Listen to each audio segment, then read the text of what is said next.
Okay guys, it's me, Dan Book Nook Noggin, and let's give my 2 seconds on the perks of being a wallflower. I'm going to jokingly say my 2 seconds because I feel like there's not too much I can really say about this book. It is a young adult. I'm not a big fan of young adult. I don't go out of my way to read young adult. So if you came here, you saw this video, and you're hoping I'm a YA booktuber, you can look the other way because I'm not a YA booktuber.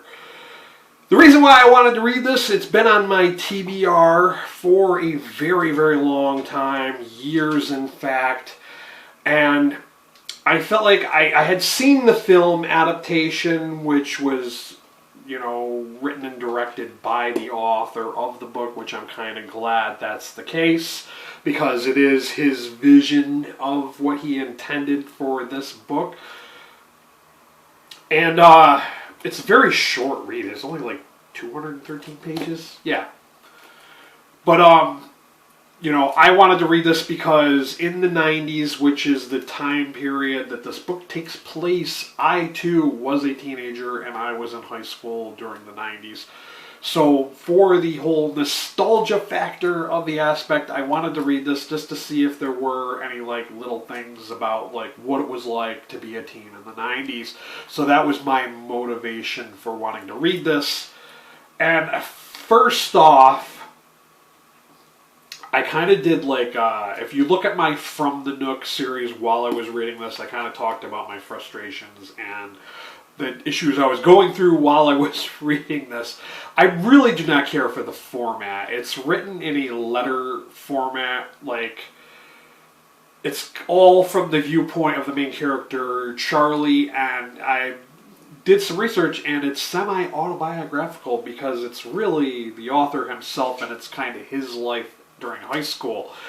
And I didn't like the fact that it was written as these letters to this unknown person who was only referred to as dear friend, and he randomly chose this person because of their morality. He liked the fact that they didn't choose to sleep with someone for some reason, and that's a very stupid reason to want to write somebody very personal letters about yourself while you're going through your struggles of trying to be accepted and high school and to participate more, which was one of the themes that the author kept repeating, was how he needed to be an active participant and participate more in the social aspect of high school, I guess, or with his peers. And someone on my Goodreads, friend of mine, they had commented when they had read this, they thought that Charlie, the character of Charlie, was high-functioning autistic, and I'm going to kind of have to agree with that. I kind of really get those kind of vibes. He's very social, awkward.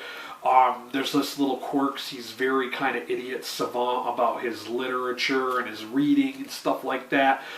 He's friends with his English teacher and talks about books, writes extra papers and stuff about books and essays, and it's just wow, it was an interesting read in that regards. Like I said, I really did not care for the formatting of it. I really did enjoy the film adaptation of this that much more. I felt like the film, the way the author had done the film, was a more direct way of getting his message across with the story that I think he intended when he wrote this. And it's a better medium. It's a better medium than doing a letter format, which he did for the book. That's why I didn't feel too strongly about the book. Yes, there were some very minor differences between the film adaptation and the book, but I feel like the two together as a whole kind of flesh out that story, like I said, that's semi-autobiographical, that's about the author and his life as being a freshman in high school. So yeah, I totally got that. With the two combined, it's a very enjoyable story. But I decided to give this a 3 out of 5 star rating on Goodreads just because I did not like the formatting. I didn't like how it's just this unknown person that he's writing the letters for. And in my honest opinion, it would have felt better if it was a journal or a diary that we were reading. I mean, if the author did not want to write it like a traditional story telling the events of Charlie trying to participate freshman year of high school, that you could have wrote it like a journal or a diary, and that would have been a little more believable and more acceptable for me anyways. But that was just the weakest part of it for me, was that. And a lot of people champion this book. I know a lot of people love it just because they mention the fact that one of the characters is gay and has a hidden closeted relationship with a football player. And I get that, and I feel like that's probably why a lot of people really enjoyed this book, or why they gave it such a high rating.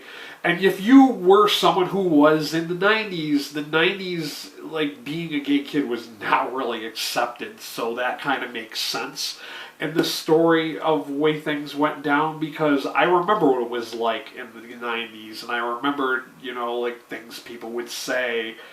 And yeah, so that kind of makes sense. And if you want a little glimpse into it was vaguely what it was like to be in the 90s, a teen in the 90s. Like, one of the instances I remember reading this book that kind of took like a little flashback for me was they mentioned a record store. And a lot of people nowadays wouldn't even know what it was like to be in a record store. We went there not only to buy records, cassettes, and CDs when they came out, but yeah, it was like the place you went before the internet to go and purchase music. And that was kind of, nice little reminder when I was reading this that they mentioned the record store, and then like going to the big boy and going and drinking coffee and smoking cigarettes and stuff like that. Just little things like that I myself did as a teenager, like going, drinking coffee and smoking cigarettes, going to parties, smoking weed for the first time, or doing LSD and all that kind of stuff. That was what I got out of it. But like I said, guys, I thought this was an average read for me. Like I said, I preferred the film adaptation, which I gave a 4 out of 5 star rating on Letterboxd. This I didn't feel so strongly for. I'm not going to say, hey, you got to go out and read this. If you want to read it, you can read it. And if you really want to read it, I will have a link to Amazon down below. Any and all purchases made through that link, I get a very small percentage of that. It helps me out. It helps my channel since I'm not receiving AdSense. And if you want to help me out in another way, you can donate to my Ko-fi link, and I will have that as well. If you can't do either of those things, go ahead and hit that subscriber button and hit that notification bell. But like I said in the beginning of this video, if you came here looking for young adult YA books, I don't really read this kind of stuff. So I'm letting you know, just another reminder that I'm not really a YA booktuber. But that's all I got for you guys. Thank you for watching, and until next time, later.